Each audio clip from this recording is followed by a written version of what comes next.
everybody! This week we're going to talk about a story that's found in the second book of the Bible. Does anybody know what the second book of the Bible is? That's right, it's Exodus. Exodus tells us the story of Moses and the Israelite people. So today we're going to learn about Moses a little bit. So let's go ahead and listen to our story.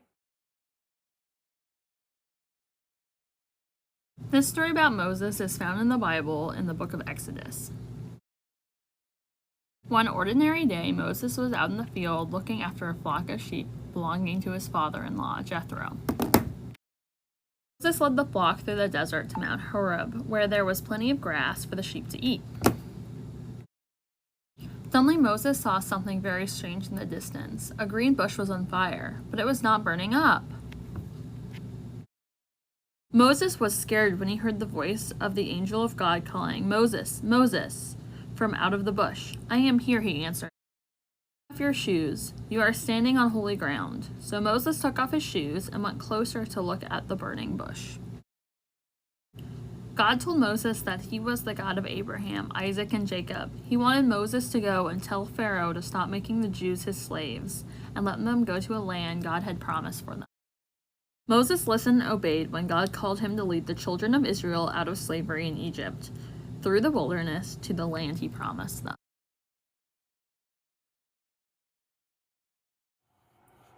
So in the story, God appears to Moses in the burning bush, and God talks to Moses. I'm going to read you what it says in the Bible, what God said to Moses. This is Exodus chapter 3, starting at verse 4. When the Lord saw that he had turned aside to see, God called out to him from the bush. "Moses, Moses," he said, "here I am." Then he said, "Come no closer. Remove the sandals from your feet, for the place on which you are standing is holy ground."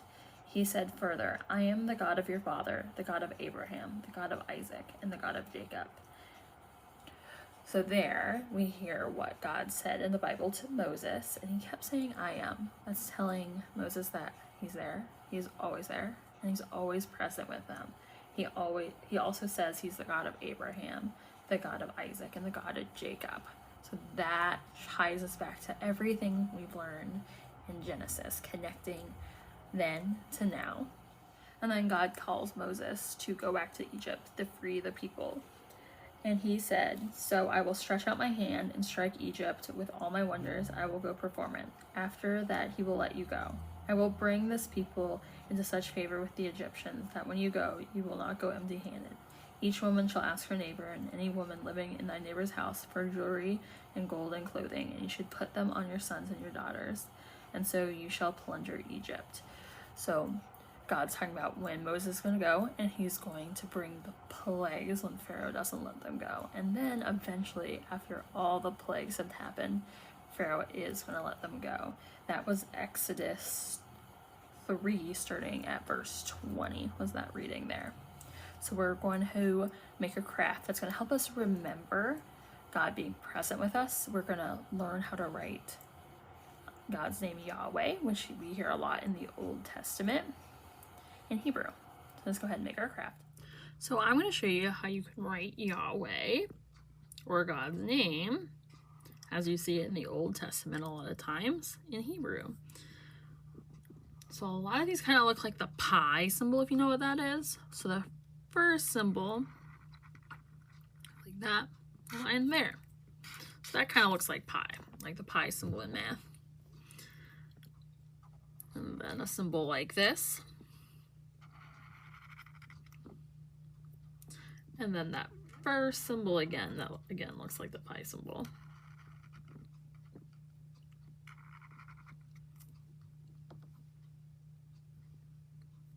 And then almost just like an apostrophe. So that means Yahweh. So I want you to take your writing and I want you to decorate it with fire, like the burning bush. So I want you to draw some fire, use red, yellow, orange, all those nice fire colors, and just kind of decorate it around, just to remind you of the story of the burning bush.